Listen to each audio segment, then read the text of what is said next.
안녕하세요. 함께 기도하시겠습니다. 언제나 우리를 사랑하시는 자비로우신 우리 아버지 하나님, 영원한 멸망 가운데서 저희를 구원해 주시고 영원한 생명과 소망을 허락해 주신 것을 감사를 드립니다. 악하고 험한 세상 가운데서 저희를 먼저 구별해 주시고 하나님의 몸된 교회 가운데 있게 해주시고 먼저 구원받은 형제 자매들과 함께 교제하며 사랑하며 위로하며 살아갈 수 있도록 인도해 주신 것 또한 감사를 드립니다. 우리에게 하나님의 복음을 맡겨주시고 이 마지막 때 하나님의 복음을 전하는 일꾼으로 사용해 주신 것 또한 감사를 드립니다.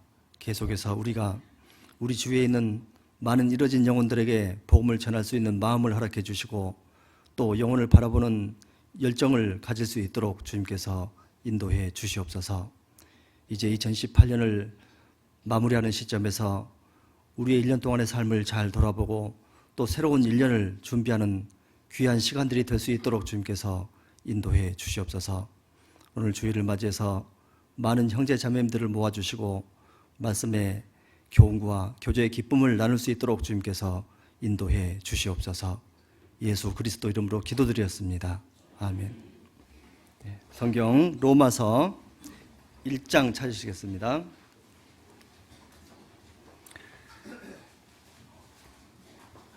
로마서 1장 8절부터 보시겠습니다.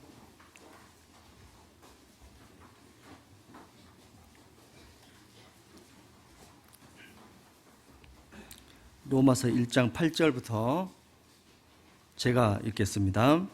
첫째는 내가 예수 그리스도로 말미암아 너희 모든 사람을 인하여 내가 하나님께 감사함은 너희 믿음이 온 세상에 전파됨이로다. 내가 그의 아들의 복음 안에서 내 심령으로 섬기는 하나님이 나의 증인이 되시거니와 항상 내 기도에 쉬지 않고 너희를 말하며 어떠하든지 이제 하나님의 뜻 안에서 너희에게 나갈 좋은 길을 얻기를 구하노라. 아까 소개받은 대로 저 경상도 창원에서 올라왔습니다. 차 타고 온 것이 아니고 비행기 타고 왔습니다. 창원에도 공항이 있어가지고요. 부산 공항이 있습니다. 부산 공항인데 가까이 김해에 있어가지고 아주 쉽게 강서나 전에 김포 한강교회 갔을 때도 쉽게 비행기를 타고 왔습니다. 여기 오니까요. 두 가지 반가운 것이 있는데 하나는 이제 강서교회를 거쳐간 목사님들이 얼마나 교회를 자랑하든지 꼭 한번 와보고 싶었는데 이제 또 오게 됐습니다. 이제 그게 반갑고 또 하나는 이 교회당 구조가 창원 중북교회하고 비슷합니다. 기둥도 있고 이런 의자도 이 책상도 의자도 이렇게 길게 나 있는데 거기는 좀 상대적으로 넓어가지고 이런 길이에 장의자가 6줄로 되어 있습니다. 6줄로 되어 있고 뒤쪽으로는 14개가 있습니다. 여기 보니까 한 20개 있는 것 같아요. 그러니까 규모가 비슷한 거예요. 근데 이제 숫자로 보면은 저희 교회는 약 2줄 정도 지금 꽉 채우고 있고 이제 여기는 4줄 채우고 아마 부족해서 아마 지금 뭐 각 방에서 각 부서에서 지금 또 봉사하고 계신 것 같습니다. 아무튼 교회가 자립한 지 거의 20여 년이 가까이 됐다고 하는데 이렇게 성장한 거 보니까요. 여기를 보니까 창원 중북교회의 미래를 보는 것 같습니다. 그런데 저는 발령이 나가지고 이제 가게 됐습니다. 자립할 때 창원 중북교회 자립할 때 함께 부임해서 이제 함께 복음 전하다가 이제 6년이 지나서 이제 저도 이제 가게 됐습니다. 이제 2018년도 얼마 남지 않았죠. 남지 않았습니다. 이맘때쯤 되면은 되게 이제 1년을 돌아보는 이제 마음가짐을 갖게 되고 그 1년을 돌아보면서 올해는 정말 잘했구나. 정말 올해 신앙생활 열심히 했다라는 그런 마음이 드신 분들은 아마 몇 분 안 계실 거라고 생각합니다. 그렇죠? 되게 이맘때쯤 되면은 좀 후회하고 내가 왜 그때 그랬을까? 그때 이런 선택을 했어야 되는데 1년 전에 직분을 맡길 때 그때 마음의 심정, 마음의 결심을 가졌을 때 그때 결심을 간직했어야 되는데 라는 그런 후회가 밀려올 거라고 생각을 합니다. 근데 후회라는 것은 어때요? 후회에서 절망으로 가버리면 실패지만은 후회라는 것은 새로운 디딤돌이 되고 또 새로운 결심을 할 수 있는 큰 계기가 된다고 생각을 합니다. 그래서 후회해도 괜찮습니다. 후회 많이 하십시오. 1년을 돌아보고 정말 후회도 많이 해보고 그래서 그 후회를 바탕으로 해서 내년에는 어떻게 해야 되지? 라는 마음의 결심만 한다면은 정말 올 1년에 잘못 살았던 것이 아마 이렇게 뭔가 보상이 될 거라고 생각을 합니다. 실패가 무서운 것이 아니라 실패를 통해서 교훈받지 못한 것이 더 무섭습니다. 그렇죠. 그러니까 반드시 하나님께서는 실패한 사람을 이제 들어서 다시 쓰시고 했다는 사실을 아시고 올 1년 만약에 실패한 신앙생활이었다면은 이제 그 실패를 통해서 교훈을 받으시고 이제 내년에 다시 일어서시면 됩니다. 만약에 그래 올해 나는 달려왔다 열심히 했다라고 생각되신 분은 여전히 달려가십시오. 여전히 달려가시면은 하나님께서 큰 상급을 주실 거라고 생각을 합니다. 우리는 그 영원한 멸망 가운데서 이제 건진받았기 때문에 그 건진받은 그 하나님의 은혜 가운데 살고 있습니다. 자, 우리가 구원받는 순간 우리는 주님을 주님으로 모셨죠. 어떠세요? 구원받는 순간 우리는 주님을 주님으로 모시고 하나님을 섬기려는 그런 마음으로 결심을 했습니다. 자, 그런데 지금의 삶을 보면은 주님이 내 삶에서 주님이십니까? 구세주입니까? 얼른 구분이 안 가세요? 자, 대개 우리가 구원받으면 주님이 구세주라는 것은 철저히 믿어요. 나를 구원해 주신 구세주라는 것은 철저히 믿는데 내 삶에서 그리스도를 주인으로 삼는 이것은 별로 그렇게 심각하게 생각하지 않습니다. 왜? 은혜가 희석됐기 때문에, 사랑이 엷어졌기 때문에 그렇습니다. 그래서 정말 우리가 하나님을 잘 섬기는 삶을 살아야 되는데 어떻게 내 마음속으로, 내 심령으로 하나님을 섬길 것인가, 또 섬기는 것은 무엇인가에 대해서 좀 생각을 해보도록 하겠습니다. 로마서 1장 보시겠습니다. 1장 5절에 보면은 5절에 그로 말미암아 우리가 은혜와 사도의 직분을 받아 그 이름을 위하여 모든 이방인 중에서 믿어 순종케 하나니 너희도 그들 중에 있어 예수 그리스도의 것으로 부르심을 입은 자니라.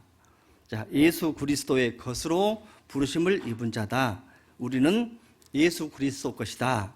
그러니까 우리가 심령으로 하나님을 섬긴다는 것은 뭐냐면은 우리의 정체성을 확실히 한다는 거죠. 그렇죠?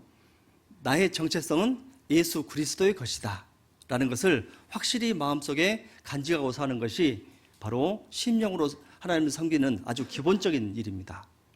그렇죠? 내가 누구 거냐가 중요한 거잖아요. 나는 값으로 산 예수 그리스도의 것입니다.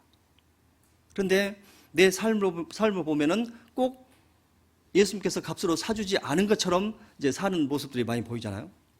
그래서 정말 중요한 것은 정말 예수님께서 나의 주인이시고 나는 예수님의 종이라는 확실한 정체성, 이걸 갖는 것이 중요합니다. 그렇죠? 어떠세요? 소속이 어디십니까? 소속이 하나님 소속입니까? 세상 소속입니까? 자, 우리의 믿음은, 우리가 가지고 있는 믿음은 하나님 소속인데 내 삶 가운데서는 가끔 세상 소속도 되고 가끔 마귀 소속도 되고 그러지 않습니까? 그래서 이제 내년에는 확실하게 정체성을 확립해 가지고 하나님의 소속으로 사는 것이 이제 중요하다고 할 수 있습니다. 그래서 누가 물어보든 간에 내 소속은 하나님의 소속이다. 내 소속은 하나님의 몸된 교회에 속해 있는 그곳에 나의 모든 생각과 뜻이 있다라는 사실을 항상 생각했으면 좋겠습니다. 오직 우리의 시민권은 하늘에 있는지라 그랬잖아요. 우리의 시민권은 하늘에 있습니다. 이 땅에서는 그냥 나그네입니다. 나그네의 삶을 쭉 살아가면서 마치 이 땅이 전부인 것처럼 살아가는 모습을 보인다면 정말 그 그리스도인은 하나님 앞에 갔을 때 큰 책망을 받을지도 모릅니다. 그렇죠? 자, 보세요. 누가복음 10장에 보면 잡아놓으시고요.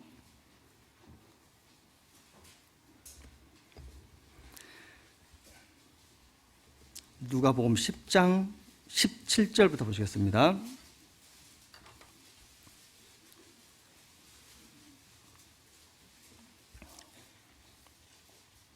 누가복음 10장 17절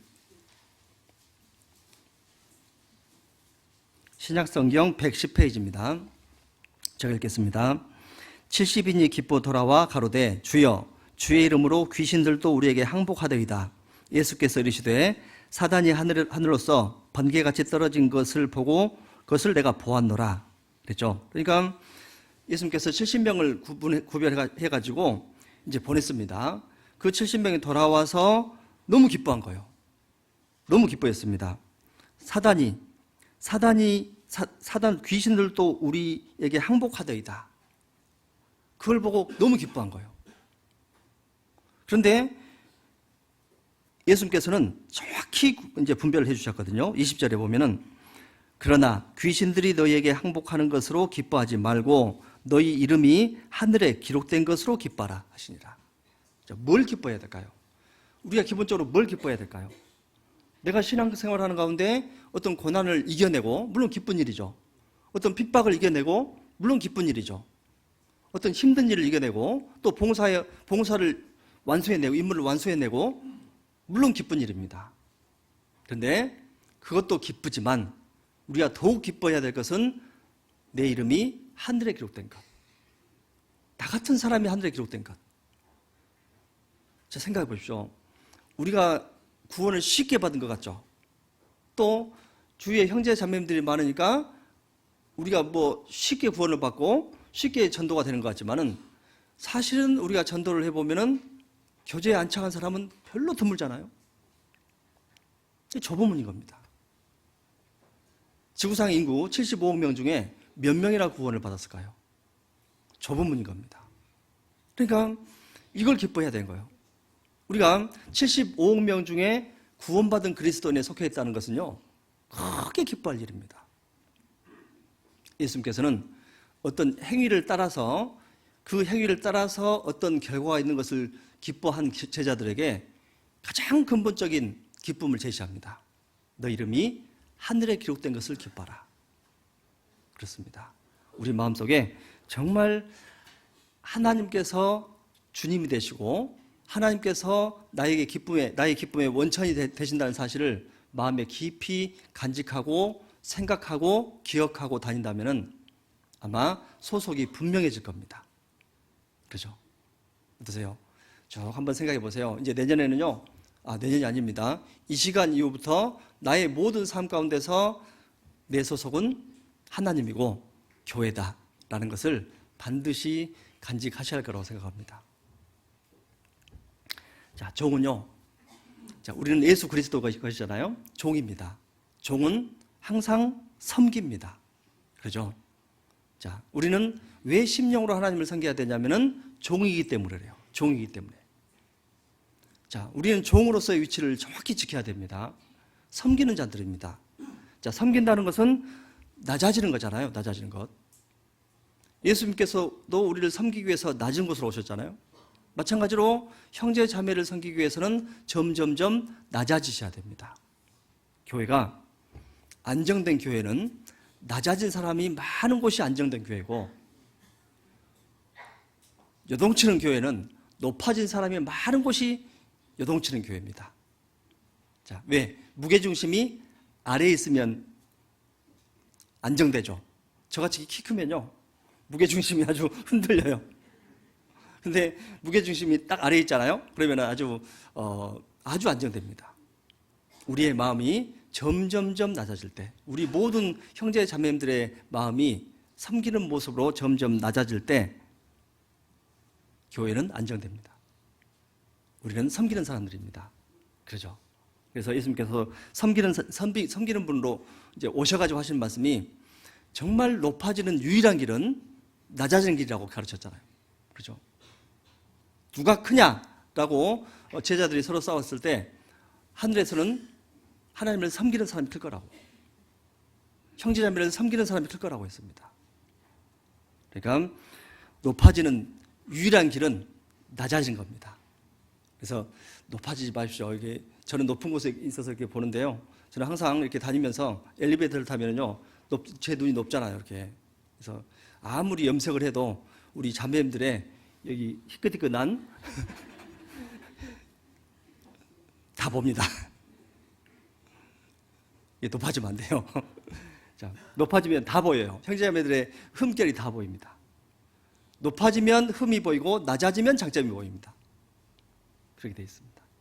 그래서 꼭 높아지지 마십시오. 한 번 높아지면은요 정말 줄이기 힘들어요. 낮아지기가 되게 힘이 듭니다. 영수철 있죠, 영수철. 그 볼펜 영수철을요 한 번 늘려버리면은 절대 안 줄어들죠. 줄이려면 어떻게 해야 되죠? 녹여서 다시 만들어야 돼요. 망해야 돼요. 한번 늘어나 버리면요 정말 큰 고통을 당하지 않으면 낮아지지 않습니다. 교만은 패망의 선봉이란 말이 그 말씀입니다. 그래서 꼭 낮아지는 것. 예수님께서는 제자들의 발도 잘 씻겨주셨잖아요. 제자들의 발을 씻기면서 하신 말씀 보십시오. 요한복음 보면은 요한복음 13장 13절 보시겠습니다.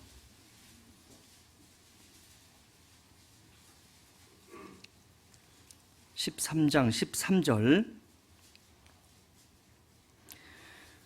너희가 나를 선생이라 또는 주라 하니 너희 말이 옳도다. 내가 그러하다. 내가 주와 또는 선생이 되어 너희 발을 씻겼으니 너희도 서로 발을 씻기는 것이 옳으니라. 내가 너희에게 행한 것 같이 너희도 행하게 하려 하여 본을 보였노라. 내가 진실로 진실로 너희에게 이르노니 종이 상전보다 크지 못하고 보냄을 받는 자가 보낸 자보다 크지 못하니 그랬죠. 자, 예수님께서는 자기 스스로 자신의 특권을 포기하고 이 땅에 오셨습니다. 그리고 희생이 되셨습니다. 섬기셨습니다.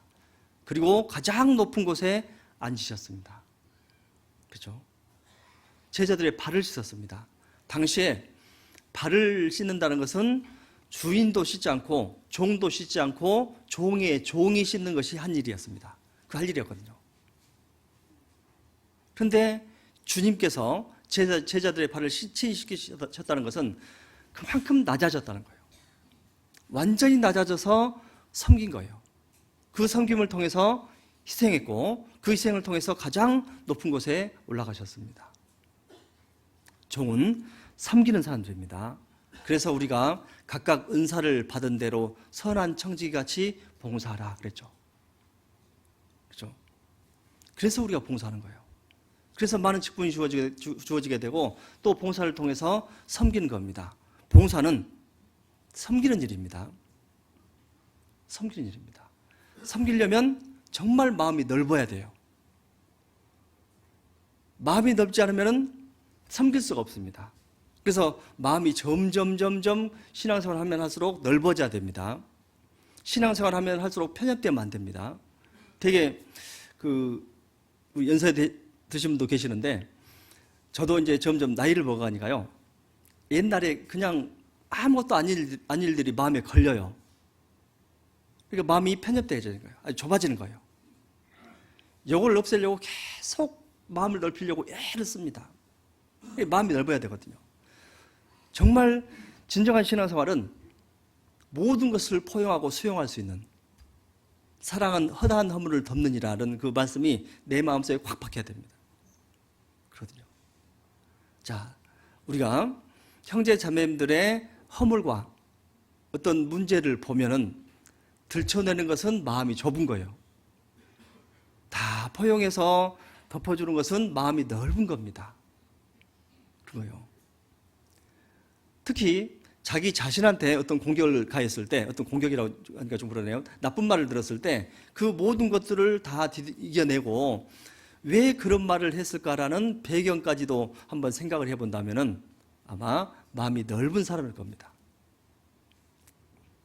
자, 우리는 생각해 보세요. 우리 형제 자매 한번 옆에 한번 봐보실랍니까? 옆에 한번 보십시오. 이제 사랑하는 분이 앉아 계시죠? 사랑하시죠? 혹시 왼수는 안 계시?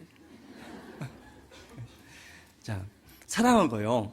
이 사랑하는 형제 자매님들을 보고 사랑이라는 것은 그래요.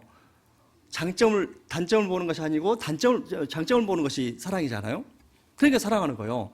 단점만 보여봐요. 어떻게 사랑해요? 그죠? 그래서 되게 이제 서군 결혼이 뭐냐면요. 서군 결혼이 장점을 보고 결혼했더니 단점이 보이기 시작해요. 단점이 엄청 많아진 거예요. 그러면 서군 결혼이 아니고 단점이 아닙니다. 그것은 이제 서로 맞춰가는 과정 속에서 나온 건데 사실 그래요. 그러니까 상대방의 단점을 보는 것보다 장점을 바라보는 것이 훨씬 살기가 편합니다. 그럼 아까 옆에 보셨죠? 옆에 보신 분의 장점을 한번 생각해 보십시오.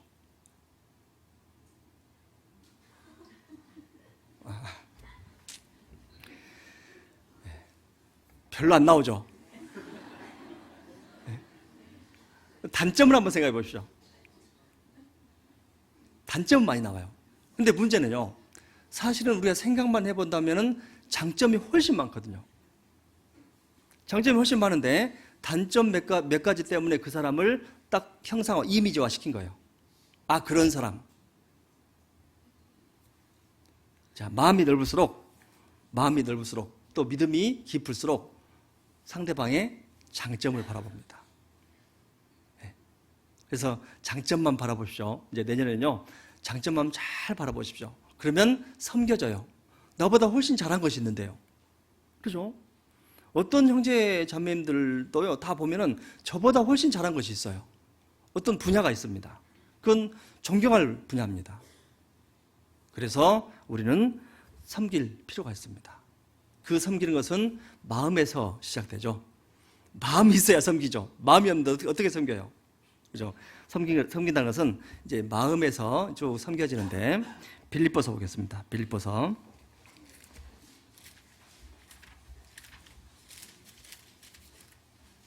2장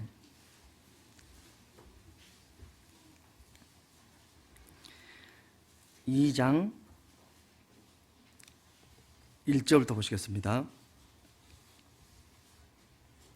그러므로 그리스도 안에 무슨 권면이나 사랑의 무슨 위로나 성령의 무슨 교제나 긍휼이나 자비가 있거든 마음을 같이하여 같은 사랑을 가지고 뜻을 합하며 한 마음을 품어 아무 일에든지 다툼이나 허영으로 하지 말고 오직 겸손한 마음으로 각각 자기보다 남을 낮게 여기고 각각 자기 일을 돌아볼 뿐더러 또한 각각 다른 사람의 일을 돌아보아 나의 기쁨을 충만케 하라. 자, 사도 바울이 빌립보 교회에 보낸 편지 중에서 어떤 것에서 기쁨을 누리느냐, 1장에서는 복음 안에서 교제하는 것에 대해서 기쁨을 누렸는데 2장에서는 어떤 것을 통해서 기쁨을 누리느냐, 바로 낮아짐을 통해서 기쁨을 누린다고 이제 빌립보 교회에 편지를 보냅니다. 자, 보세요. 자, 1절 보시겠습니다. 그러므로 그리스도 안에 무슨 권면이나 사랑의 무슨 위로나 성령의 무슨 교제나 그랬잖아요. 자, 그리스도 안에서 무슨 권면을 할 때 권면은 어떠세요? 권면을 받으면 기분이 좋아요, 안 좋아요? 형제님, 이거 좀 이게 이런 것은 좀 고쳐졌으면 좋겠습니다. 자매님, 그러지 마세요. 이런 걸 들으면 되게 기분이 안 좋잖아요. 자, 권면은 잘못하면 지적이 될 수가 있습니다. 책망이 될 수가 있습니다. 그래서 사랑이 빠진 권면은 권면이 아닙니다. 정말 그분을 사랑하는 마음으로, 간절한 마음으로 기도한 끝에 겨우 한마디 나오는 거거든요. 그거든요. 정말요, 신앙생활 쭉 하다 보니까 그러더라고요. 정말 어떤 형제님이나 자매님이 그것만 고치면 좋겠는데 해서 기도하다가 1년, 2년, 3년, 4년, 5년이 지나요. 말을 못하고. 근데 고쳐져요. 기도만 했는데 또 고쳐진 모습을 보거든요. 그러니까 마음 상할까 봐, 함부로 고민했다가 마음 상할까 봐 함부로 말 못한 것이 많습니다. 그래서 기도하고 한 거예요. 그래서 정말 권면은, 사랑이 빠진 권면은 책망일 수밖에 없고 지적이나 책망입니다. 위로를 해줍니다. 자, 사랑에 무슨 위로나 그랬잖아요. 자, 사랑에 무슨 위로? 위로를 해주는데 사랑이 빠진 위로는 또 위로가 아니잖아요. 동정심입니다.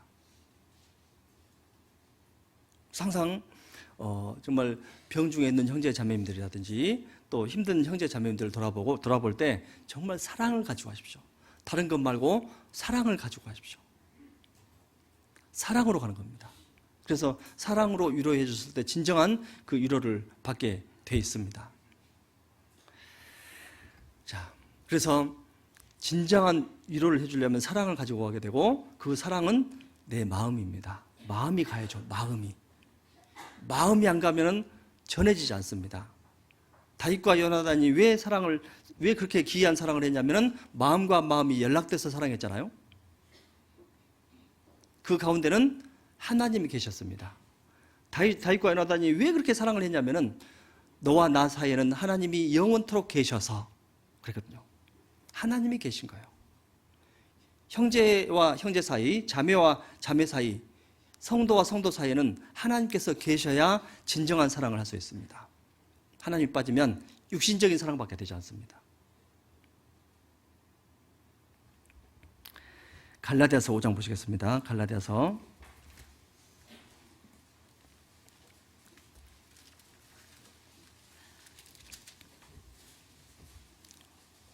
5장 13절 보시겠습니다. 갈라디아서 5장 13절.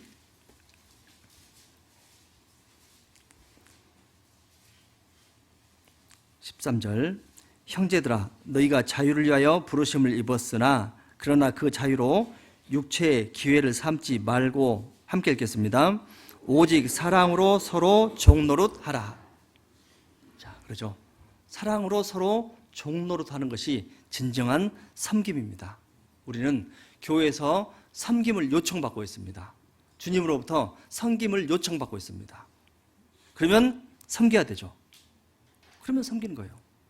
주님이 요청하는데 그 요청을 받아들여야 되잖아요. 근데 실제로요, 섬기는 과정 속에서는 여러 가지 육신적인 피해를 볼 수도 있어요. 섬길 때는. 그렇죠? 브리스길라와 아굴라는 잘 바울을 섬기고 주님을 섬기다가 생명의 위협도 있었잖아요. 에바브라디도도 생명의 위협을 느꼈잖아요. 자, 섬기는 것은요, 뭔가 내 손해를, 육신적인 손해를 볼 수도 있다는 것을 각오하셔야 됩니다. 그렇죠? 종이, 누가복음 17장에 그러잖아요. 사도들이 그랬습니다. 주님, 우리에게 믿음을 더하소서 했더니 주님께서 비유를 들었죠. 어떤 종들이 있어서 밭에 가서 열심히 일하고 돌아왔더니 주인께서 하신 말씀이 너희들 열심히 일했으니까 밥 먹어라 한 것이 아니고, 이제 열심히 일하고 돌아왔으니까 내 수종을 들라. 그렇죠? 열심히 일하고 돌아왔는데 고생했다 한 것이 아니라 이제 서서 내 수종을 들라 한 거예요. 종들이 하는 말이 뭐라고 했죠? 우리는 무익한 종이라 우리가 하여야 할 일을 한 것뿐입니다. 그렇죠? 그런 거예요. 열심히 일한 것에 대해서 더욱더 열심을 요청하고, 그리고 그 종의 자세는 마땅히 해야 될 일을 한 것뿐입니다. 주님, 저는 무익한 종입니다. 여기 진짜 섬김입니다. 네. 신앙생활하고 좀 이렇게 봉사하다 보면요, 되게 힘들 때가 많아요. 왜 나만 이렇게 해야 되냐? 그런데 왜 나만 이렇게 고생해야 되냐? 이제 그럴 때가 있잖아요. 그럴 때 누가복음 17장을 떠올리십시오. 마땅히 하여야 할 일을 한 것뿐입니다. 네. 자, 섬김의 삶에서는요, 생명을 바치는 것도 있을 수 있지만은 또 어떤 재물도 들어갈 수도 있고 투자도 될 수도 있습니다. 그렇죠? 엘리사가 왔을 때 수넴 여인은 방을 내줬어요. 투자가 된 거예요. 자기의 어떤 공간이 투자가 된 겁니다. 그러니까 정말 어떤 섬기는 일에 대해서는 아주 그 재물을 쓸지도 알아야 됩니다. 그래서 항상 제가 하는 말이 그래요. 아마 창원이 아니라 강석교회는 아마 그럴 거라고 생각을 해요. 항상 제가 가는 데마다 가끔 이제 밥을 안 사준 데가 있거든요. 지갑은 빨리 빼고 총은 늦게 빼라. 지갑은 빨리 빼야 돼요. 섬겨야 되거든요. 제가 어디 워싱턴 가서 이렇게 생활 집회를 하면서요. 지갑은 빨리 빼고 총은 늦게 빼라. 그건 이제 총 자주 빼잖아요. 이렇게. 그래서 그랬더니 그날 저녁부터 바로 야식 먹기 시작하더라고. 자, 그래요. 그래서 우리가 섬기려면 반드시 또 재물도 또 투자가 돼야 된다는 것. 사도행전 9장 한번 볼까요? 사도행전.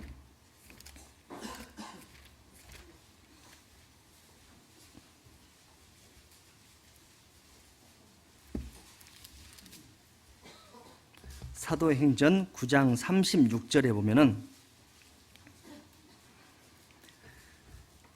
도루가라는 사람이 나와요. 그렇죠? 36절 욥바에 다비다라 하는 여제자가 있으니 그 이름은 번역하면 도루가라. 선행과 구제하는 일이 심히 많더니 그때의 병들어 죽음에 시체를 씻어 바닥에 뉘이니라. 자, 이 도루가라는 여인이요 정말 좋은 일을 많이 했습니다. 39절에 보면 39절에 베드로가 일어나 저희와 함께 가서 이르매 저희가 데리고 다락에 올라가니 모든 과부가 베드로의 곁에 서서 울며 도루가가 저희와 함께 있을 때에 지은 속옷과 겉옷을 다 내어 보이거늘 베드로가 사람을 다 내어 보내고 그랬죠. 그러니까 이 도루가란 여자, 다비다란 이 여자가요 정말 많은 사람한테 선행과 구제를 했어요. 겉옷 지어주고 속옷 겉옷 지어주고 죽으니까 많은 사람이 슬퍼했습니다.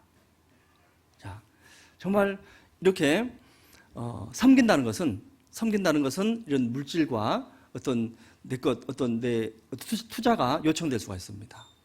그때 섬기는 거예요. 자, 다비다죠. 다비다가 뭐죠? 다비다가 답이다. 다비다가 답입니다. 자, 다비다가 우리가 섬긴다는 것은 다비다가 답입니다. 그래서 다비다처럼 그렇게 좀 하셨으면 좋겠다. 또 종은 절대 주님을 떠나지 않죠. 그죠? 종은요, 내가 예수 그리스도의 것이라면 절대 주님을 떠나면 안 됩니다. 왜? 주님이 주님인데 왜 떠나요? 그죠? 그러니까 내가 신앙생활 쭉 해오면서 점점점 가장자리에서 교회 중심으로 들어올 것인가, 교회 중심에서 가장자리로 나갈 것인가, 이걸 결정해 하셔야 됩니다.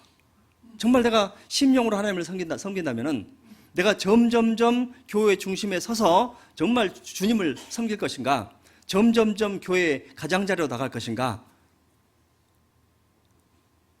어떠세요? 민수기 11장에 보면은요, 여호와께서 분노했습니다. 화가 나셔가지고 이제 이스라엘한테 징계를 내리는데 진 끝부터 사릅니다. 진 끝을 사리거든요. 가장자리에 있는 것이 얼마나 위험한지 알겠죠. 교회 중심에 있는 것이 얼마나 안전한지 알겠죠. 내 마음과 내 생각과 내 몸이 완전히 교회 중심에 서서 정말 순종하고 사랑하고 믿음을 지켜냈을 때 하나님의 보호가 있습니다. 진짜 그래요. 가장자리로 나가는 것은 정말 위험합니다. 점점점 떠나는 것은 정말 위험합니다. 요한 1서 볼까요? 요한 1서.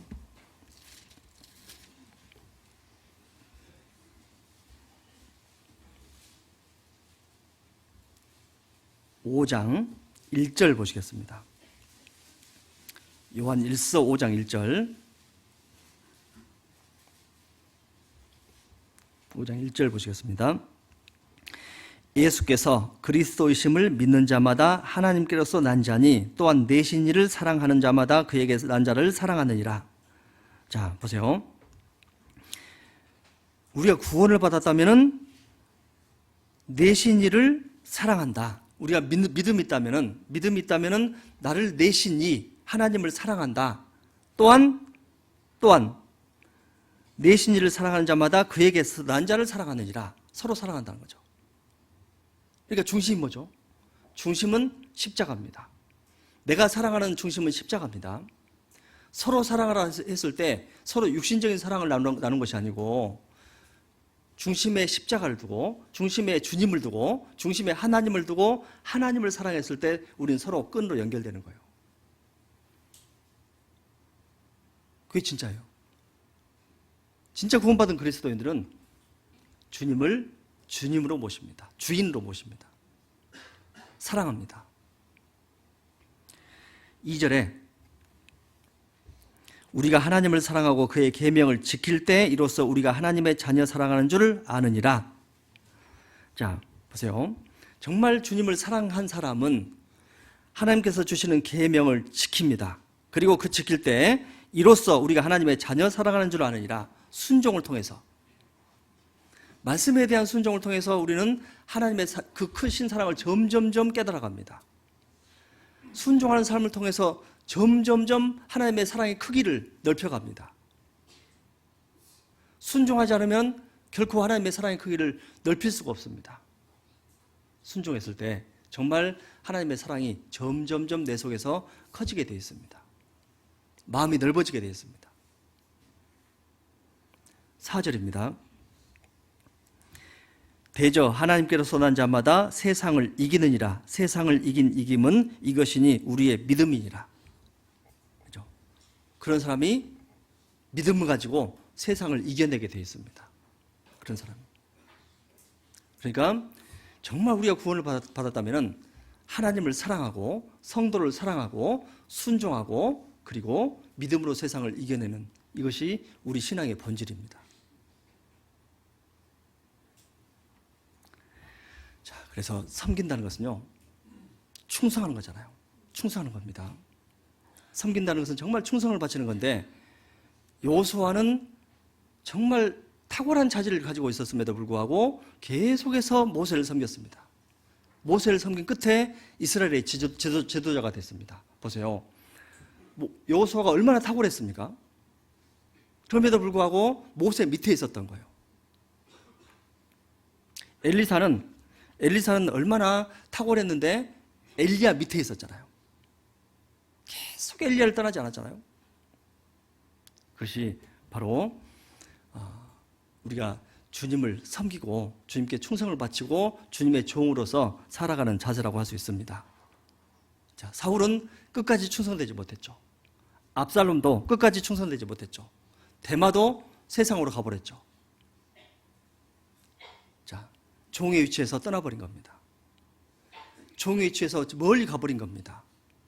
그래서 실패해버린 거예요. 마가는 실패했다 회복했죠. 다행이잖아요.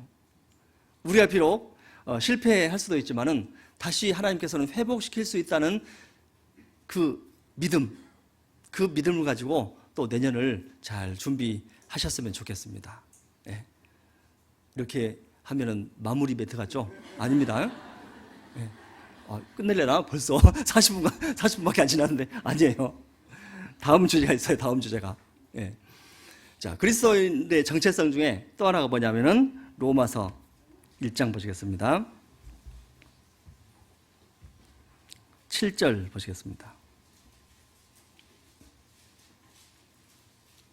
로마서 1장 7절. 로마에 있어 하나님의 사랑하심을 입고 성도로 부르심을 입은 모든 자에게 하나님 우리 아버지와 주 예수 그리스도로 조차 은혜와 평강이 있기를 원하노라. 자, 성도로 부르심을 입은 모든 자.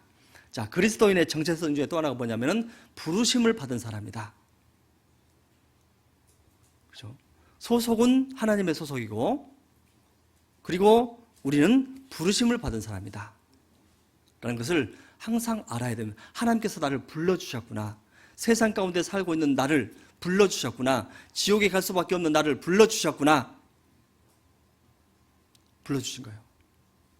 하나님이 불러주셨다니까요. 어떠세요? 갑자기 집에 갔더니 문재인 대통령의 초청장이 와 있어요. 청와대로 언제 오라고. 그러면 가시겠어요? 떨겠어요? 대답 안 하시네요. 저는 가겠어요. 예? 가죠. 자, 하나님이 나를 불러주셨다는 것은요, 대단한 일입니다. 우주의 통치자가 나를 불러주셨다는 것은 얼마나 큰 일인데요. 그렇죠? 자, 그걸 불러주신 거예요. 그러면 우리는 그 부르심에 합당하게 살아야 되겠죠. 에베소서 보겠습니다. 에베소서 4장 보시겠습니다.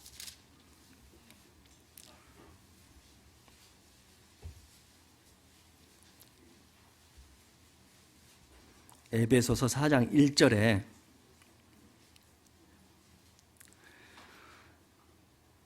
그러므로 주 안에서 갇힌 내가 너희를 구원하노니 너희가 부르심을 입은 부름에 합당하게 행하여 그랬죠. 부르심을 입은 부름에 합당하게 행한다는 것은 뭐냐면요, 여기서 합당하다는 단어가 어떤 원어의 뜻이 있냐면은 무게를 두다라는 뜻이 있습니다. 그러니까 부르심에 무게를 두고 사는 거예요. 어떻게 무게를 두고 사냐면은 2절에 모든 겸손과 온유로 하고 오래 참음으로 사랑 가운데서 서로 용납하고 평안에 매는 줄로 성령이 하나 되게 하신 것을 힘써 지키라.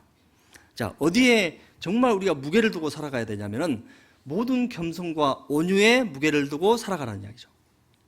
그게 부르심의 부름에 합당한 삶이란 거죠. 오래 참음으로 사랑 가운데서 서로 용납하는 것에 무게 중심을 두라는 거죠. 여러분, 오래 참는 것이 힘듭니까? 힘들지 않습니까? 많이 참으세요? 참는다는 것이 뭐죠? 참는다는 것은 쌓아두는 겁니까? 풀어버린 겁니까? 여러분, 참을 때 쌓아두십니까? 풀어버리십니까? 풀어버리십니까? 쌓아두면 나중에 폭발합니다. 네? 그런데 안 쌓아두고 풀어버리면 폭발 안 해요. 참는다는 것은 풀어버린 거예요. 네? 자, 그래서 오래 참는다는 것이 그렇게 힘들기 때문에 사랑장에서 가장 먼저 나오는 것이 사랑은 오래 참고잖아요. 오래 참고. 영어로는 long suffering입니다. 오랜 고통입니다. 참는다는 것은 고통스럽거든요. 자, 그래서 오래 참은 것에 딱 방점을 두고 무게를 두고 살아야 되고, 또 하나 정말 중요한 것이 뭐냐면은 성령께서 하나 되게 하신 것을 힘써 지키는 것이 거기에 무게를 두셔야 됩니다. 어떻게 해서든지 교회가 하나 되게, 어떻게 해서든지 교회가 하나 되는 것을 해치지 않는 말과 행동, 이게 중요하다고 합니다. 자, 보세요. 내 말 한마디, 내 행동 하나 때문에 교회가 하나 되는 것이 해쳐진다면 하나님은 그걸 가장 싫어하십니다. 교회가 문제가 생긴 것을 하나님은 가장 싫어하시기 때문에 정말 말과 행동을 조심하는 것이 중요합니다. 그래서 부르심의 부름에 합당하게 어디에 무게를 두고 살아가야 되냐면은 모든 겸손과 온유, 사랑 가운데 용납하는 것, 성령이 하나 되게 하는 것, 힘써 지키는 것. 자, 이 세 가지 꼭 거기에 이제 내년에, 자꾸 내년이 나오는데요, 절대 안 끝냅니다. 끝날 때는 제가 기도하고 끝냅니다. 자, 내년에 또 거기에 방점을 두고 쭉 살아가시면 되겠습니다. 자, 또 하나, 두 번째 큰 주제가 있는데, 하나는 정체성, 심령으로 하나님을 섬기는 사람은 이제 정체성이 확실하다는 것이고, 또 하나는 심령으로 하나님을 섬기는 사람은 반드시 기도합니다. 자, 로마서 1장 보시겠습니다. 1장 8절 처음 읽었던 본문입니다. 8절. 첫째는 내가 예수 그리스도로 말미암아 너희 모든 사람을 인하여 내 하나님께 감사함은 너희 믿음이 온 세상에 전파됨이로다. 내가 그의 아들의 복음 안에서 내 심령으로 섬기는 하나님이 나의 증인이 되시거니와 항상 내 기도에 쉬지 않고 너희를 말하며 어떠하든지 이제 하나님의 뜻 안에서 너희에게 나아갈 좋은 길 얻기를 구하노라. 기도한 거죠. 사도 바울은 기도했습니다. 그 기도의 내용 중에 첫 번째가 뭐냐면 8절에 첫째는 내가 예수 그리스도로 말미암아 너희 모든 사람을 인하여 내 하나님께 감사함은, 이제 감사 기도를 한 거예요. 감사 기도를. 자, 감사할 줄 아는 것. 근데 사도 바울은 뭐 때문에 감사를 했냐면은 복음이 전파된 것에 대해서, 그 믿음이 전파된 것에 대해서 되게 감사했습니다. 우리가 처음 감사를 느낀 것은 나를 구원해 주신 하나님께 감사를 하고, 또 하나는 내가 전도했을 때 또 다른 열매가 맺히는 것을 보고 또 얼마나 감사를 하는지 몰라요. 그렇죠? 또 교회가 점점점 복음이 전해지는 것을 보고 얼마나 또 감사를 하는지 몰라요. 그렇죠? 교회가 정체되어 있는 모습을 보면 얼마나 마음이 답답한지 몰라요. 왜 우리 구역은 전도가 안 되지? 왜 우리 조는 이렇게 전도가 안 되지? 기도하셔야 됩니다. 먼저 기도하셔야 됩니다. 그래서 정말 우리가 정말 감사하는 것은 복음이 전파됐을 때 정말 감사를 해야 된다. 또 하나님의 은혜가 나에게 주어졌다는 사실을 알았을 때 또 감사할 수 있죠. 그렇죠? 내 삶 가운데서 하나님의 은혜가 주어졌을 때 정말 감사합니다. 한나가 그랬습니다. 한나가, 혹시 한나라는 이분 가지고 계세요? 안 계시네요. 다행입니다. 제가 한나의 기도를 5회에 걸쳐서 했더니 저희 교회에 한나가 있었습니다. 들을 때마다 찔렸답니다. 자, 그런데 정말 한나가 기도하면서요, 기도를 쭉 한 다음에 사무엘을 얻었잖아요. 사무엘을 얻고 나서 얼마나 감사했는지 몰라요. 사무엘을 언급도 안 했습니다. 사무엘상 2장에 보겠습니다.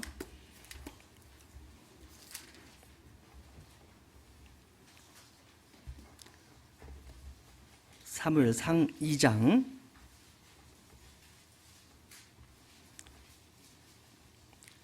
1절에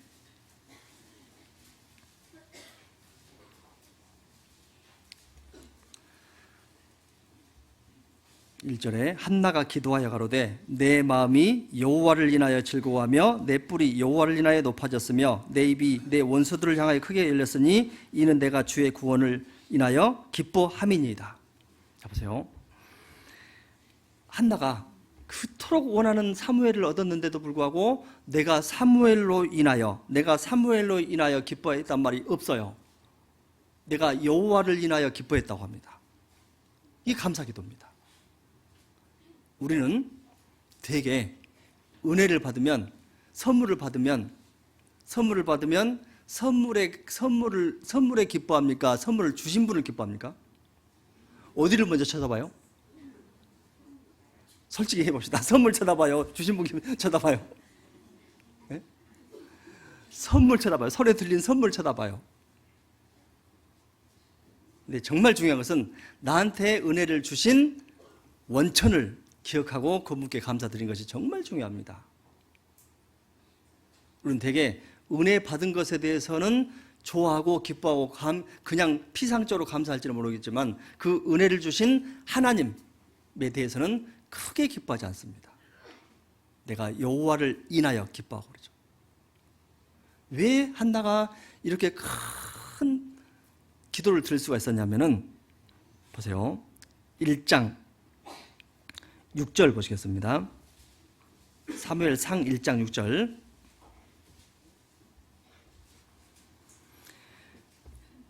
여호와께서 그로 성태치 못하게 하심으로 그 대적 분인나가 그를 심히 격동하여 범케 하더라. 자, 여호와께서 그로 성태치 못하게 하심으로, 그래서 이 한나라는 여인이 울고 이제 먹지 않았습니다. 자, 9절에 보면, 9절에 그들이 실로에서 먹고 마신 후에 한나가 일어나니 때 제사장 엘리는 여호와의 전 문설주 곁 그 의자에 앉았더라. 한나가 마음이 괴로워서 여호와께 기도하고 통곡하며 서원하여 가로되 만군의 여호와여, 만일 주의 여종의 고통을 돌아보시고 나를 생각하시고 주의 여종을 잊지 아니하사 아들을 주시면 내가 그의 평생의 그를 여호와께 드리고 삭도를 그 머리에 대지 아니하겠나이다. 자, 한나는요, 여호와의 전 앞에 가서 여호와 앞에 가서 기도했습니다. 하나님께서 이 문제 해결해 주면은 정말 내 평생에 이 아들을 하나님께 바치겠습니다. 서원까지 드렸습니다. 그러니까 하나님께 서원을 드렸다는 것은요, 육신적인 것이 아닙니다. 영적인 겁니다. 한나의 기도는 영혼의 기도였습니다. 얼마나 영혼의 기도였냐면은 그 뒤에 보면 있어요. 15절에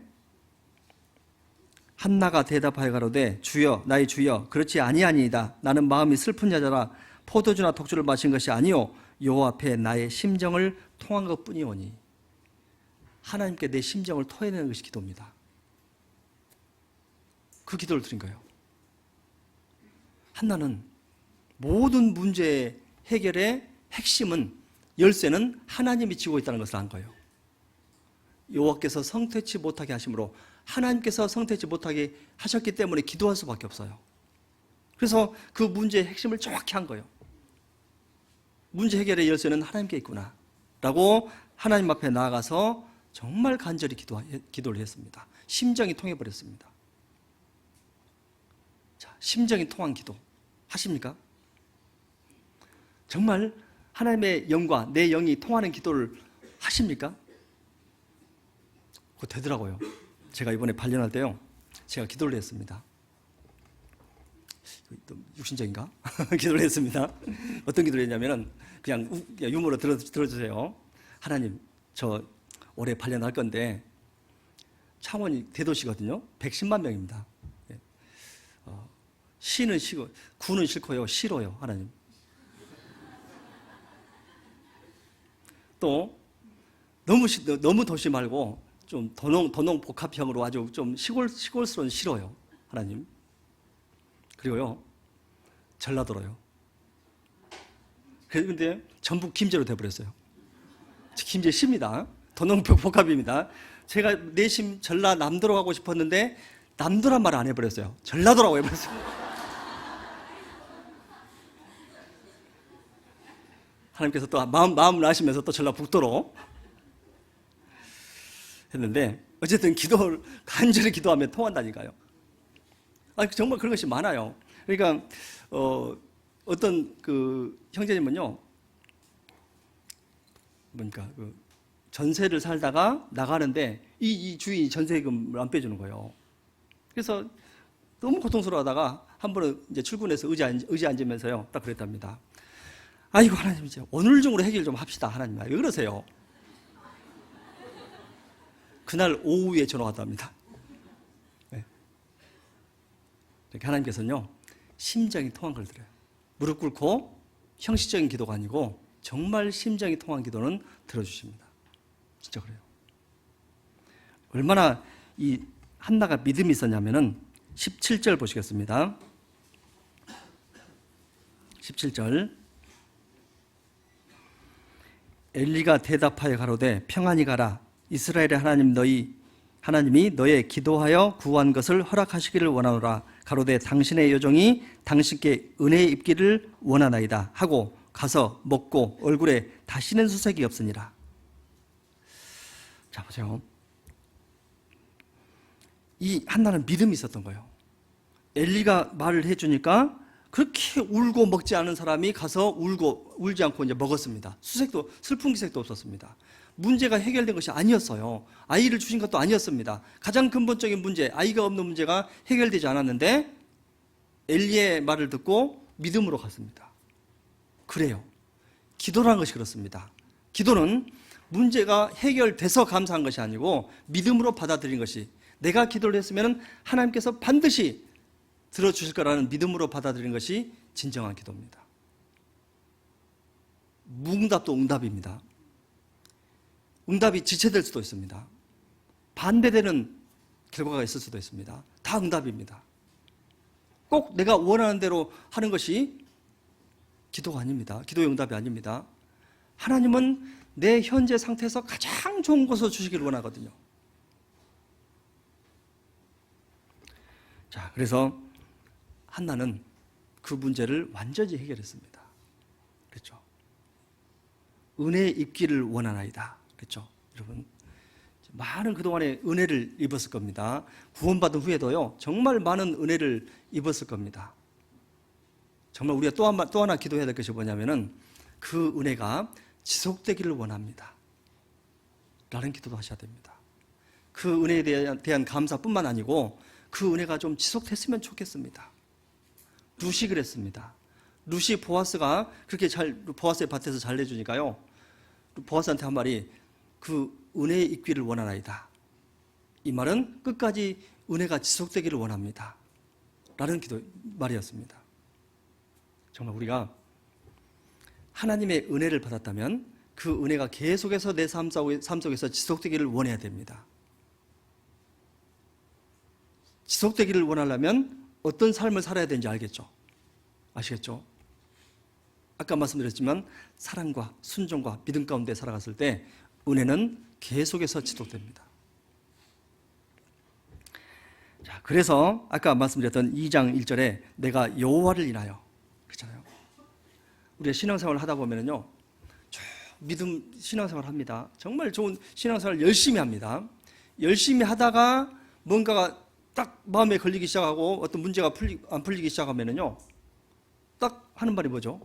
믿음의 결과가 이거냐고 하잖아요. 믿음의 결과. 내가 그렇게 했는데 믿음의 결과가 이거냐고 하잖아요.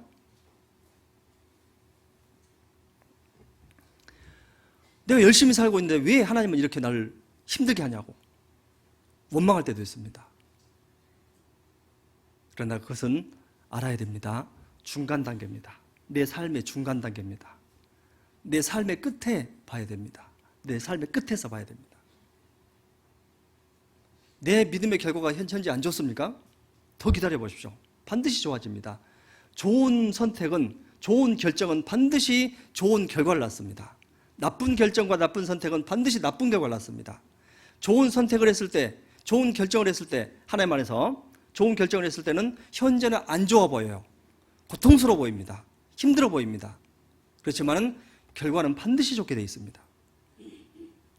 나쁜 선택을 했을 때 정말 편하게 보입니다. 그러나 그 결과는 끝에 가서는 반드시 안 좋게 되어 있습니다. 그건 진리입니다. 항상 주님 안에서 좋은 선택하십시오. 엘리야는요, 자기 기도의 결과로 3년 반 동안 비가 안 왔어요. 그래서 물이 없었습니다. 자, 보세요. 자기 기도의 결과로 물이 없었다니까요. 그러면 하나님, 제 기도의 결과가 이거 물 안 주는 겁니까? 라고 화낼 수 있잖아요. 그래서 하나님께서 가라고, 그리시네가로 가라고 했잖아요. 그리시네가로 갔습니다. 거기서 이제 물을 먹었습니다. 물을 먹는데 물이 점점 말라가요. 하나님을 가라고 했지 않습니까? 물을 주셔야지 왜 물을 안 줍니까? 라고 할 수도 있는데 다시 이제 사르밧 과부한테 가잖아요. 갔더니 보세요. 사르밧 과부가 너를 공개할 것이다 했더니 이 양식이 풍족했습니까? 기름 한 톡, 떡 조금, 밀가루 조금 있었잖아요. 가루 조금. 그걸 달라고 한 거예요. 그걸 먹고 살았습니다. 자, 보세요. 하나님은 엘리야의 명령에 따라서, 엘리야는 하나님의 명령에 따라서 쭉 갔는데 계속 인생의 고통이 있었던 거예요. 계속 인생의 고통이 있다가 결국은 하나님의 선지자로 우뚝 섰잖아요. 그렇습니다. 정말 내 삶에서 좋은 선택을 했는데, 정말 내가 믿음 생활을 열심히 했는데 왜 결과가 이럴까? 결과가 아닙니다. 중간 결과입니다. 중간 결과. 마지막은 하나님께서 반드시 영광으로 주실 겁니다. 그래서 우리는 계속해서 달려가셔야 됩니다. 그래서 달려가는 겁니다. 자, 또 로마서 1장 보시겠습니다.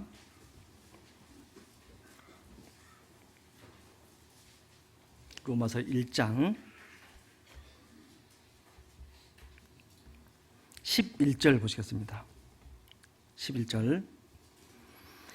내가 너희 보기를 심히 원하는 것은 무슨 신령한 은사를 너희에게 나눠주어 너희를 경고케 하려 함이니 이는 곧 내가 너희 가운데서 너희와 나의 믿음을 인하여 피차 아니함을 얻으려 함이라.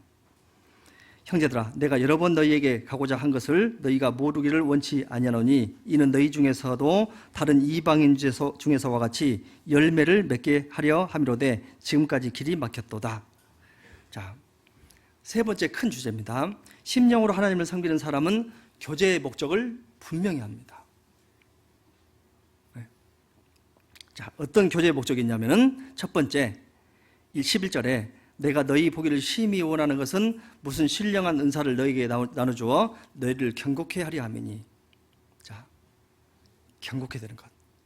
신령한 심령으로 하나님을 섬기는 사람들은 교제를 견고케 합니다. 견고해지는 거예요. 정말 믿음과 사랑 안에서 하나가 되고 그 하나가 된 속에서 견고한 교제를 하게 되어 있습니다. 그래요. 우리가 교제할 때 어떻게 교제하십니까? 교제할 때 중심에 복음을 두고, 중심에 하나님을 두고, 중심에 그리스도를 두고 쭉 교제해 나가시죠. 그래야 돼요. 아니요. 제가 말씀드린 것은 구역 모임 때 아닙니다. 전 모임 때 아닙니다. 정식 모임 때 아닙니다. 몇 분이 모였을 때 말입니다. 몇 분이 모여서 식사할 때, 몇 분이 모여서 교제할 때, 그냥 만났을 때, 차 한잔 마실 때, 그때 정말 그 중심에 하나님이 계시냐 이 말이죠.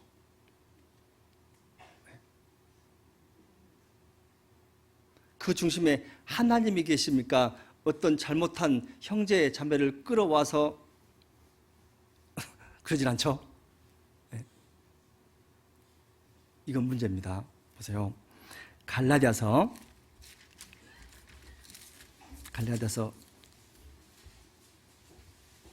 6장 1절 보시겠습니다. 6장 1절.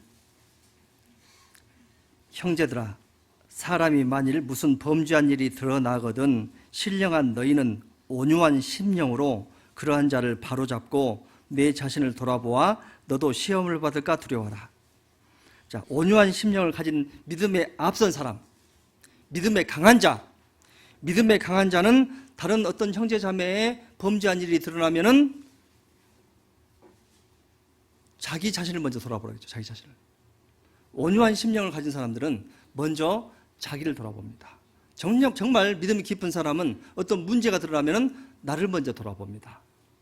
문제가, 이 믿음이 깊지 않은 사람은 먼저 정죄부터 시작합니다. 자, 보세요. 우리는 율법의 판단자입니까? 율법의 준행자입니까? 판단자세요? 율법의 준행자입니다. 율법을 지켜야 되는 사람입니다. 그런데 우리의 삶에서 대부분 보면은 율법의 판단자가 돼 있어서 다른 사람의 삶에서 자기가 하나님 역할을 하려고 해요. 다른 사람의 범죄한 일이 드러나면 하나님께서 처리하셔야 되는데 자기가 앉아서 하나님 역할을, 하나님 자신을 대신합니다. 우리는 준행자입니다. 준행자. 그래서 온유한 심령을 가진 사람들은 어떤 삶을 사냐면은 5장 25절입니다. 5장 25절, 갈라디아서 5장 22절, 25절. 만일 우리가 성령으로 살면 또한 성령으로 행할지니, 26절을 함께 읽겠습니다. 헛된 영광을 구하여 서로 격동하고 서로 투기하지 말지니라. 자, 우리가 성령으로 살면은 또한 성령으로 행해야 되는데, 성령 견고한 거잖아요. 견고하시잖아요. 자, 그런데 헛된 영광을 구하여 서로 격동하고 서로 투기하지 말지니라. 헛된 영광도 구하지 말고, 서로 격동시키지도 말고, 서로 투기하지도 말고, 서로 판단하지도 말고. 온유한 심령을 가진 사람들은 모든 사람과 관계가 좋습니다. 관계 이야기입니다. 26절은 사람과 사람의 관계 이야기입니다. 서로 그러잖아요.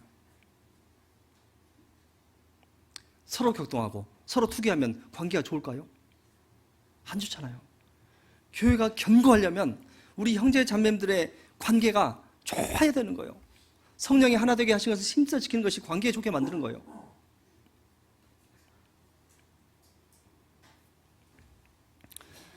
자, 정말 많은 분들과 여러 형제 자매님들이 좋은 관계 속에서 온유한 심령으로 전부 대해준다면 그 교회는 정말 좋은 교회가 될 겁니다.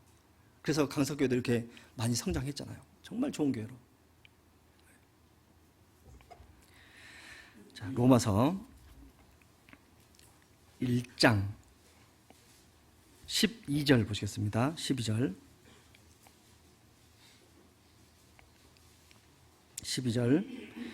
이는 곧 내가 너희 가운데서 너희와 나의 믿음을 인하여 피차 안위함을 얻으려 함이라.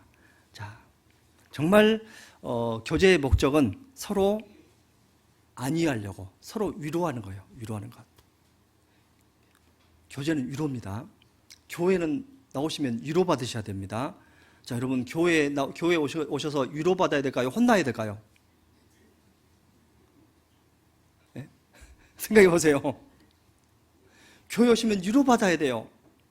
우리가 직장 생활하면서 얼마나 정말 이 수입을 얻기 위해서 많이 혼납니까? 그죠? 많이 혼나면서 이 돈을 벌어요. 근데 교회에서는 돈 내고 혼나야 돼요? 아니잖아요. 정말 교회에서는 정말 위로받아야 됩니다. 교회는 정말 위로해 주는 곳이어야 됩니다. 위로해 주려면 서로 조심해야 돼요. 말도 조심하고 행동도 조심하고. 그래서 야고보서에 보면은 말 조심하라고 그래요. 말 조심하라고 그러잖아요. 한 입에서 찬송도 나오고 한 입에서 저주도 나오는 그 말을, 입을 조심하라고 했잖아요. 그래서 우리는 피차 서로 안위하는, 피차 서로 위로를 주는 그런 사람들. 더욱더 마음에 결심해야 될 것은 내가 좀 더 조심해서 살아야 되겠다. 아마요, 내가 안 좋은 내 약점을, 내 단점을 다 알고 계실 겁니다. 물론 모르는 분도 계시겠지만은 거의 아실 겁니다. 나는 이런 부분 포기가 안 돼. 나는 이런 부분이 안 돼. 여러분 생각해 보세요. 내가 포기 안 된 부분이 뭐가 있죠? 외적인 것이 더 포기 안 된가요? 내적인 것이 더 포기 안 된가요? 외적인 것은 쉽게 더 포기할 수가 있습니다. 무슨 게임을 좋아했다든지 TV를 좋아했다든지 영화를 좋아했다든지 이런 외적인 것은 쉽게 포기가 되는데, 내적인 것, 내 성격, 불같은 성격, 어떤 사람은 별명이 가스입니다. 네? 아주 그런 성격, 이런 성격이 포기가 안 돼요. 포기 안 되고 확 이게 해놓고요, 미안해요, 제가 육신이 있는지라. 육신 쳐야죠. 쳐서 복종해야죠. 자, 그래서 정말 우리는 좀 더 내 내면적인 것을 포기할 필요가 있습니다. 성령이 하나 되게 하신 것을 힘써 지키기 위해서는 내 내면적인 포기 안 된 것, 이런 것들을 점점 포기할 필요가 있습니다. 사도 바울도 얼마나 힘들었으면 내 몸을 쳐서 복종한다고 했고, 날마다 죽는다고 했고, 오라 나는 공고한 사람이라고까지 했잖아요. 안 되니까. 근데 해야 돼요. 그걸 하기 위해서는 그래서 교회가 필요합니다. 나의 단점을 보완하는 교회, 나의 장점을 살리는 교회. 그래서 교회가 필요한 거예요. 자, 그리고 1장 13절에 형제들아, 내가 여러 번 너희에게 가고자 한 것을 너희가 모르기를 원치 아니하노니 이는 너희 중에서도 다른 이방인 중에서와 같이 열매를 맺게 하려 함이로되 지금까지 길이 막혀 있도다. 자, 결국은 열매를 맺는 것이 최종적인 목적이다. 네. 정말 심령으로 하나님 섬기는 사람은 교제의 목적을 분명히 알아야 되는데, 그 최종 목적은 열매를 맺는 것이다. 전파하는 것이다. 복음을 외치는 것이다. 이것이 바로 우리가 해야 될 일입니다. 어떠세요? 자, 3가지 말씀드렸습니다. 정체성 확실히 하고, 네? 우리의 정체성 확실히 해야 됩니다. 내가 어디에 속해 있는지 모르면 지금 여기는 어디지? 갑자기 잠에서 깨어 일어나가지고 여기는 어디인가, 나는 누구인가 하지 마시고요. 네? 정말 내가 그리스도의 사람이, 그리스도 예수의 것으로 부르심을 입은 사람들이라는 것을 확실히 해야 됩니다. 자, 그리고 다른 사람을 위해서, 나를 위해서도 기도하고 다른 분을 위해서도 깊이 기도를 해보세요. 자, 그러면 정말 하나님께서는 많은 축복들을 해 주실 겁니다. 정말 심령으로 하나님을 섬기는 삶, 그런 삶을 사는 사람들은 정말 많은 축복이 있습니다. 여호수아는 모세를 그렇게 섬겼는데 결국은 탁월한 지도자가 됐잖아요. 이스라엘을 이끌어서 가나안 땅으로 들어갔습니다. 큰 임무를 부여받았습니다. 섬기는 사람한테 임무가 주어집니다. 브리스길라와 아굴라는 영적인 열매를 많이 거뒀잖아요. 브리스길라와 아굴라가 전한 사람 누구였죠? 복음 전한 사람 누구였죠? 아볼로였잖아요. 아볼로한테 복음을 전했더니 아볼로가 얼마나 많은 복음을 전했습니까? 보세요. 고린도 전서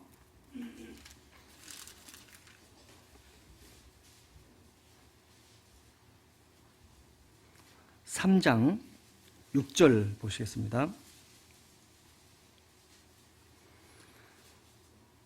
고린도전서 3장 6절. 나는 심었고 아볼로는 물을 주었으되 오직 하나님은 자라나게 하셨나니 그랬죠. 나는 심었고 아볼로는 물을 주었으되, 자, 자라게 하신 분은 하나님입니다. 내가 자라게 한 거 아닌 거 아시죠? 하나님이 자라게 하시고 사람이 할 일이 있고 하나님이 할 일이 있습니다. 자라게 하는 것은 하나님이 할 일이고 물 주고 심는 것은 사람이 할 일입니다. 풀어놓아 다니게 하는 것은 사람이 할 일이고 나사로야 나오너라 하는 것은 하나님이 할 일입니다. 울며 씨를 뿌리는 것은 사람이 할 일이고 자라서 열매를 맺어서 그리고 있게 하는 것은 하나님 할 일입니다. 그 곡식을 거두는 것은 또 사람이 할 일입니다. 달라요. 하나님의 일과 사람의 일이 구분돼야 됩니다. 여기서 보면은 브리스길라와 아굴라가 아볼로한테 복음을 전했는데 이 아볼라가 보십시오. 물을 주었으되 물 주는 일을 한 거예요. 여러분은 무슨 일 하시랍니까? 네? 나는 심었고 아볼로는 물을 주었으되 오직 하나님은 자라게 하시는데 나는 호스라도 잡고 있어야지. 네? 호스라도 잡고 있어야 되지 않겠어요? 그 정도 뭔가 해야 된다는 거죠. 뭔가. 자, 나중에 반드시 섬김의 삶에서는 영원한 가치가 있다는 거 아시죠? 그리스도의 심판대 앞에서 선악간의 심판을 받잖아요. 내가 섬김의 삶을 살아서 정말 선한 일을 했을 때 영원한 가치가 있습니다. 그 가치가 나중에 큰 상급으로 우리한테 다가올 겁니다. 그래서 우리는 나중에 평가받는다는 사실, 평가받습니다. 나중에 하나님으로부터 평가받습니다. 그래서 우리는 정말 생각해 봐야 돼요. 사울처럼 적당히 멈출 것인가? 데마처럼 중도에서 포기할 것인가? 압살롬처럼 욕망, 자기 야망을 위해서 살 것인가? 자, 이 세 사람의 예를 제가 들었는데 이 세 명처럼 되면 안 되겠죠? 네? 어떠세요? 네, 정말 여호수아처럼 지속적이고 꾸준할 것인가? 엘리사처럼 종의 위치에 만족할 것인가? 자, 디모데처럼 충성된 사람으로 남을 것인가? 이것도 결정하셔야 됩니다. 이제 연말이 됐습니다. 정말 주님은요, 잘 섬기는 사람한테 축복을 준다고 말씀하셨잖아요. 요한복음 12장 보시겠습니다.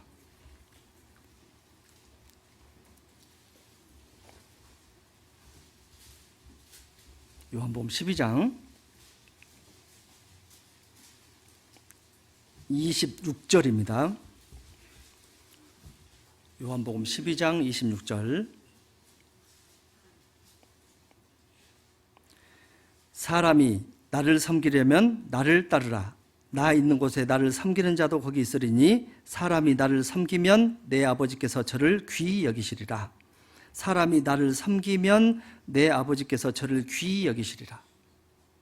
반드시 축복과 영광이 주어진다는 거죠. 자, 그러면 우리가 위치해야 될 것이 어디냐면은 바로 26절에 보면 사람이 나를 섬기려면 나를 따라 나 있는 곳에 나를 섬기는 자도 거기 있으리니 사람이 나를 섬기면 거기가 어디죠? 나를 섬기는 자도 거기 있으리니 거기가 어디죠? 보시죠. 24절에 보면 내가 진실로 진실로 너희에게 이르노니 한 알의 밀이 땅에 떨어져 죽지 아니하면 한 알 그대로 있고 죽으면 많은 열매를 맺느니라. 자, 한 알의 밀이 죽는 곳, 한 알의 밀이 떨어져서 죽는 곳, 그곳에 있는 사람이 바로 하나님을 잘 섬길 수가 있습니다. 바로 십자가입니다. 십자가가 내 마음의 중심이 되고 십자가가 내 삶의 중심이 되고 십자가가 내 삶을 통제하고 지배하고 있다면 그분은 정말 하나님을 잘 섬길 겁니다. 십자가가 쓰러져 버리고 십자가가 멀어지고 십자가가 열 버린 사람은 하나님을 섬길 수가 없습니다. 가장 근본적인 신앙, 너희 이름이 하늘에 기록된 것으로 기뻐라. 가장 근본적인 신앙이 십자가입니다. 그 십자가의 사랑이 우리를 붙들고 있잖아요. 왜 우리가 십자가를 사랑하죠? 희생과 사랑이 거기 있으니까 그렇습니다. 어떤 사람이 희생하면요, 희생은 다른 사람의 마음에 반드시 흔적을 남기는데 그것은 바로 사랑입니다. 예수님께서 희생하셨습니다. 우리 마음에 흔적을 남겼습니다. 그것은 바로 사랑입니다. 그 사랑이 우리 마음에 흔적으로 남아있는 거예요. 그래서 우리가 십자가를 사랑할 수 있는 겁니다. 그렇다면 우리가 십자가를 진정으로 사랑한다면 십자가를 끝까지 붙들고 쓰러지지 않게, 결코 쓰러지지 않게 견고히 세워야 됩니다. 그것이 바로 우리가 해야 될 일입니다. 그것이 심령으로 하나님을 섬기는 사람의 모습입니다. 이제 2018년을 마무리하고 2019년을 이제 맞이합니다. 이번 동계 때 정말 마음에 큰 결심을 하고, 정말 내가 내년에는 주님을 위해서 어떻게 살 것인가, 어떻게 주님을 마음으로 섬길 것인가, 이런 것을 한번 잘 생각해 보고 내년을 계획하고 설계했으면 좋겠습니다. 예, 기도하겠습니다. 자비로우신 우리 아버지 하나님, 참으로 감사를 드립니다. 하나님께서 우리에게 복음을 주시고 구원받게 해주시고 우리의 마음속에 주를 그리스도로 삼아서 이제 심령으로 하나님을 섬길 수 있도록 도와주신 것을 감사를 드립니다. 항상 우리 모두가 십자가를 붙들고 십자가 안에서 삶을 살아갈 수 있도록 주님께서 인도해 주시옵소서. 예수 그리스도 이름으로 기도드렸습니다. 아멘.